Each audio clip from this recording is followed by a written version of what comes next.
Yun, so good day, magandang araw sa lahat. So ngayon magbibigay po tayo ng step by step tutorial kung paano nga ba mag-loan, yung pinakamadaling loan dito po sa Maya app.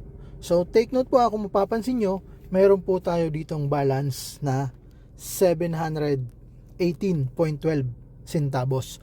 So yan po yung laman ng ating Maya wallet. Yan. So yung gagawin po natin, maglo-loan po tayo ng worth 10,000. Yan. Kung mapapansin nyo, mayroon tayo ditong tinatawag na SC Credit. Yan. Ito yung pinakamadaling way para mag-loan dito kay Maya. Kasi mayroon ditong dalawang klaseng loan. Ito yung SC Credit, ito yung on the spot, madalian. Isang click mo lang, pasok na agad sa wallet mo yung pera na gusto mong i-loan. Then meron naman ditong loan na tinatawag na loan. Ito talaga yung loan talaga, ito yung mga malakihan talaga yan. Kung gusto mo ng mga 50,000, 100,000, maximum of 250,000. Ito talaga yung regular loan. So dito naman sa regular loan, so kailangan na po dyan ng mga requirements. Depende kung ano yung source of income nyo.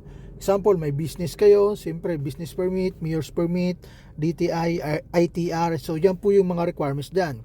Kung gusto mo naman yung on the spot, madalian lang, wala nang mga requirements, dito kayo sa SC Credit. Yan. So maglo-loan tayo para at least makita nyo, then malaman nyo yung step by step tutorial kung paano nga ba mag-loan dito. Yan. So maglo-loan tayo para at least meron kayong idea. So click lang natin itong credit na yan. Click natin yan. So kapag click natin yan, kung mapapansin nyo dito, meron tayo ditong available balance na 10,000. Ibig sabihin, yan yung sagad.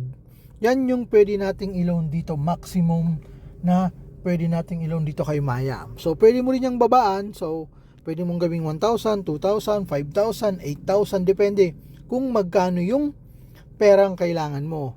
Yan. So kiklik lang natin itong transfer to wallet. Kapag click natin yung transfer to wallet, on the spot, isang click lang yan, pasok agad yan sa wallet natin. Ito yung advantage dito kay credit. Yan, SC Credit kung tawagin. On the spot, pasok agad sa atin yung pera na gusto nating hiramin sa kanya. Yan, click natin yan. Yan. So take note, katulad ng sinasabi ko sa inyo, dito itatype mo dito yung amount na gusto mong i-loan, gusto mong hiramin. So tayo, sagad na natin sa 10 para at least makita nyo, mayroon kayong idea. Yan, sagad na natin sa 10, then click lang natin itong continue. Yan. So kapag click natin yung continue na yan, so yan na, on the spot, yan, papasok na yan sa ating wallet. Yan, click lang natin yung transfer now. Yan. So kapag click mo yan, on the spot, nakalagay na yan. So you transfer 10,000 pesos. Yan. So na-receive na natin yan, yung 10,000 pesos na yan. So punta tayo dun sa ating balance. Yan, click natin. Then kung mapapansin nyo, back lang tayo, wallet. So from 700 pesos, so mayroon na tayong balance na 10,700 pesos. Yan. So ganun lang po kadali dito sa credit, SC Credit yung tawagin. So pa-comment lang po kayo kung may nalilito kayo kung saang part para at least masagot natin. So yun lang, sana nakatulong. So take note, may dalawang klaseng loan. Ito yung pang madalian, SC Credit, then pang malakihan, ito yung loan talaga. So yun lang, sana po nakatulong din, nagkaroon kayo ng idea.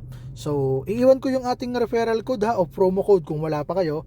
Iiwan natin yan, nandyan yan sa dito, ilalagay lang natin yan dito. Ayan ayan siya, ayan yan, lalagay natin yan dyan para at least sa mga wala pang Maya app, pwede kayo mag-download. So yun lang, maraming salamat.